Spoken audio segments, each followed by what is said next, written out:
বন্ধুরা এই মুহূর্তে সবথেকে বড় ব্রেকিং নিউজ, ভারতবর্ষে চালু হয়ে গেল সিএএ অর্থাৎ সিটিজেনশিপ অ্যামেন্ডমেন্ট অ্যাক্ট। তার মাধ্যমে ভারতের বাইরের দেশ থেকে আসা নাগরিকদের ভারতীয় নাগরিকত্ব প্রদান করবে ভারত সরকার। চলুন জেনে নেওয়া যাক কিভাবে আবেদন করবেন এই সিএএতে এবং সিএএ আইনটি কি এবং নাগরিকত্ব পাওয়ার জন্য কি কি শর্ত লাগবে এবং কাদের নাগরিকত্ব দেওয়া হবে এবং মুসলিমদের সর্বোপরি কি নাগরিকত্ব দেওয়া হবে কিনা, সমস্ত ডিটেলসে আজকের ভিডিওতে আলোচনা করব। তাই ভিডিওটি সম্পূর্ণ শেষ পর্যন্ত দেখুন। ভিডিও ভালো লাগলে ভিডিওতে একটি লাইক করে চ্যানেলটিকে সাবস্ক্রাইব করে রাখবেন পরবর্তী আপডেট পাওয়ার জন্য।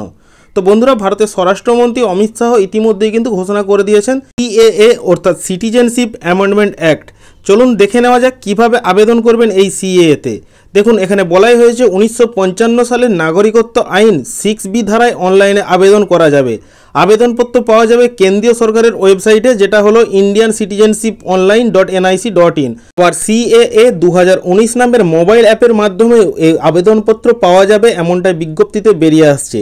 ওই অ্যাপের মাধ্যমে বাড়িতে বসে মোবাইল ফোন থেকেও আবেদন করতে পারবেন যারা সিএর জন্য আবেদন করবেন।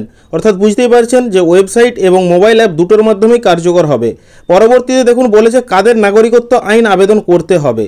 প্রথমত আফগানিস্তান, পাকিস্তান, বাংলাদেশ থেকে শরণার্থী হিসেবে আসা হিন্দু, শিখ, বৌদ্ধ, জৈন, পার্সি এবং খ্রিস্টান ধর্মের মানুষেরা এখানে আবেদন করতে পারবেন।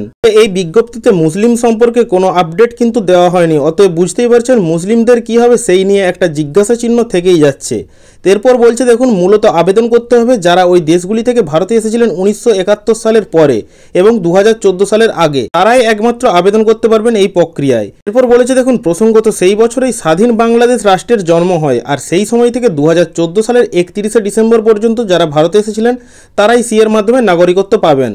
এরপর নাগরিকত্বের জন্য আবেদন কিভাবে করবেন? আবেদন অনলাইনেই জমা করতে হবে জেলা স্তরের কমিটি অর্থাৎ ডিএলএস মারফত সিএ সংক্রান্ত এম্পাওয়ার্ড কমিটির কাছে। তার আগে কোন বিভাগে আবেদনপত্র জমা দেবেন তা জেনে নিতে হবে আবেদনকারীকে। এই ব্যাপারে ওয়েবসাইট অথবা যে মোবাইল অ্যাপটি খুলে দিয়েছে ভারতীয় সরকার, সেখানে সম্পূর্ণ গাইড করা হবে আবেদনকারীকে। অর্থাৎ আপনারা সেখানে প্রত্যেকটা ডিটেলস দেখতে পাবেন এবং সেই অনুযায়ী ফর্মটি ফিল আপ করতে হবে। পরবর্তীতে দেখুন বলেই দিয়েছে যে এই ওয়েবসাইট অথবা মোবাইল অ্যাপে গেলেই তাকে গাইড করা হবে এবং ফর্মের নানা ভাগও রয়েছে। কাকে কোন বিভাগের জন্য কত নম্বর ফর্ম তুলতে হবে সেটা লেখা থাকবে ওই অ্যাপ বা ওয়েবসাইটেই। এরপর চলুন দেখে নেওয়া যাক এই সিএ এর ফর্ম ফিল আপ করার জন্য কত টাকা লাগবে। দেখুন বলা আছে প্রথমে ফর্ম পূরণ করতে এবং তাতে উল্লিখিত সমস্ত নথিপত্র দিয়ে অনলাইনে জমা দেওয়ার আগে অনলাইনে 50 টাকা মূল্য দিতে হবে আবেদনকারীকে। অর্থাৎ 50 টাকা লাগবে অনলাইনে আবেদন করার পর। এরপরে তিনি প্রবেশ করবেন আবেদন জমা দেওয়ার পর্বে। পরবর্তীতে আবেদনপত্র জমা হয়ে গেলে একটি ডিজিটাল প্রাপ্তি স্বীকার পত্র পাবেন, অর্থাৎ আপনাদেরকে অ্যাপ্লিকেশন জমা দেওয়ার একটা নথিপত্র দেওয়া হবে। দেখুন এরপর বলেছে কেমন নাগরিকত্বের জন্য শংসাপত্র দেওয়া হবে। উত্তরে বলেছে নাগরিকত্বের ডিজিটাল শংসাপত্র চাই না কি কাগজের শংসাপত্র প্রয়োজন তা জানতে চাওয়া হবে প্রথমে, এবং আবেদনকারী কাগজে কলমে সই করা শংসাপত্রের জন্য আবেদন করলে তবেই তা পাবেন, তা না হলে ডিজিটাল শংসাপত্র দেওয়া হবে। এরপর কিভাবে যাচাই পর্ব করা হবে? আবেদনের ফর্ম জমা করার পর তা যাচাই করবে জেলাস্তরীয় কমিটি অর্থাৎ ডিএলএস।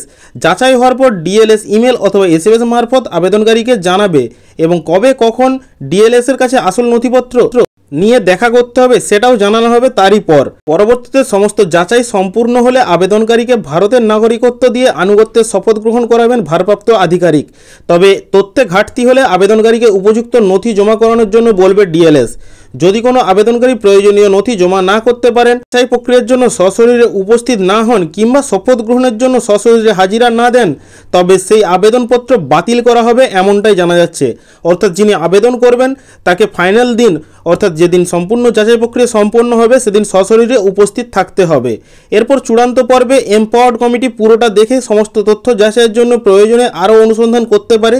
সন্তুষ্ট হলেই তবে নাগরিকত্বের আবেদন মঞ্জুর করতে পারে, সন্তুষ্ট না হলে নাকচ হওয়ার সম্ভাবনা রয়েছে। এরপর যদি ডিজিটাল শংসাপত্রের জন্য আবেদন করা হয় তবে তা অনলাইনেই মিলবে। যদি কাগজে সই করা শংসাপত্রের জন্য আবেদন করা হয় তবে তা সংগ্রহ করতে হবে এম্পাওয়ার্ড কমিটির দপ্তর থেকে। এটি আসলে রাজ্য বা কেন্দ্রশাসিত অঞ্চলের জনগণনা দপ্তরের অধিকর্তার দপ্তর থেকে দেওয়া হবে। অর্থাৎ বুঝতেই পারছেন কিভাবে সিএ এর জন্য আবেদন করবেন এবং কারা সিএ এর জন্য আবেদন করতে পারবেন এবং কিভাবে এই শংসাপত্র পাবেন সেটা সম্পূর্ণ এই ভিডিওতে ডিটেলসে বলা আছে। আপনারা যারা সিএর জন্য আবেদন করতে চান তারা এইভাবে এই প্রসেসে আবেদন করতে পারেন এবং এই সিএর নোটিশে এখনও পর্যন্ত মুসলিমদের কথা কোনোভাবে উল্লেখ করা হয়নি। তবে একটি বিজ্ঞপ্তিতে জানানো হয়েছে ভারতীয় জনগণের জন্য এই সিএএ আইন নয়। যারা ভারতের বাইরে থেকে এসেছেন অর্থাৎ ভারতের বাইরে যারা মুসলিম রয়েছেন তাদের কি হবে এবং তারা ভারতীয় নাগরিকত্ব পাবেন কিনা সেটা নিয়ে এখনও জিজ্ঞাসাসূচক প্রশ্ন থেকেই যাচ্ছে। এই বিষয়ে কেন্দ্র সরকার তথা এই যে সিএ কোর কমিটি রয়েছে তাদের পক্ষ থেকে কোনো আপডেট এখনও পাওয়া যায়নি। পরবর্তীতে এই বিষয়ে যদি কোনো আপডেট আসে তাহলে আমরা ভিডিওর মাধ্যমে এই চ্যানেলে জানাবো।